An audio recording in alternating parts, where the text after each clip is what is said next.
Right, well, let's go down to the absolute basics. First of all, if you're an EU citizen, and for the purposes of this video, we'll say that includes people from Norway, Liechtenstein, Iceland, and Switzerland. Not quite accurate, but it's good enough.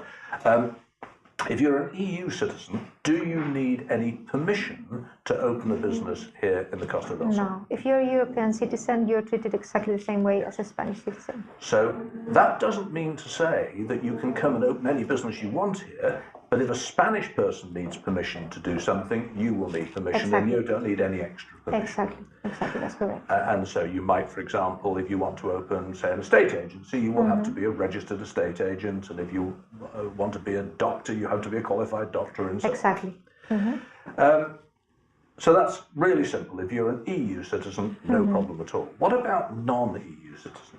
The only difference is that they need a work permit. Yes, so that's there are no other restrictions. They need the permission to live here. We'll come to that in a minute, and work here. And to work here, but to actually run a business, they don't need any special permissions. If I've got my business permit, my permit to live here to run a business, yes, and to my visa, then I can decide to open a restaurant, and I don't need any special permissions to do that. What about coming to live in the Costa del Sol? Again, EU citizens, no problem at all. They can just come along. There's some paperwork to fill in when they get here, but no problem at all. Exactly.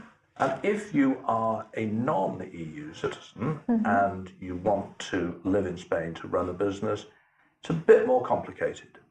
Well, the thing is, what we were talking about before, I don't know if you meant setting up a business. I don't know if you meant simply being the shareholder in a company. Well, there's being a shareholder, and then there's working in the company. Exactly. They're two different things, They're two different things. So if you want to set up a company simply as a shareholder, you can do it with no restrictions, even if you are not European So if I'm citizen. a Russian, for example, I can set up a business here, providing I'm a shareholder, but I wouldn't be allowed to work in it, even though it's my own business, unless I get a permit. Exactly. So you need a permit for actually running your the company yourself, and of course you will be living here and paying your tax here.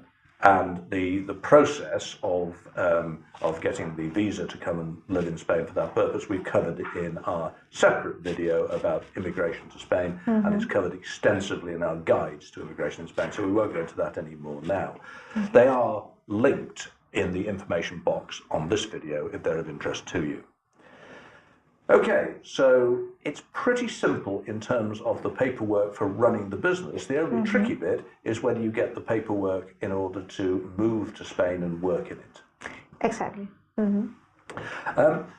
What about exchange control? If I am wanting to bring money in from another country to invest in my business in Spain, are there any problems from that point of view? There are no problems. The only thing that you have to have very clear is that you have to comply with anti-money laundering policies, which means that you can bring as much money as you like, but it has to be legal. Basically, it's got to be sent through a bank, and you've got to prove that it's legitimate money. Exactly, and you have to really prove it. You have to supply all sort of economic documentation that prove that. And Spain has got a lot tougher on that in the last few years. Yes, it's very. It used to be a bit of a joke here, frankly, but not and now. It became very strict. Yes.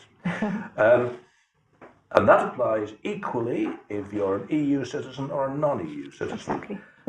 Probably worth stressing, I don't know how many times I've said this to clients, you cannot simply put 200,000 euros in a suitcase and take it to Spain. Because if you do, you're likely to get caught, and if they catch you, they will confiscate the money. So to bring it in through the bank. What about when you've opened your business here, you've made a ton of money, and you want to take some of the profit, as it were, back home? It's exactly the same. Exactly the same. So no problem there at all. No, as long as you pay your tax on it, and you prove that you raise that money legitimate. Yes.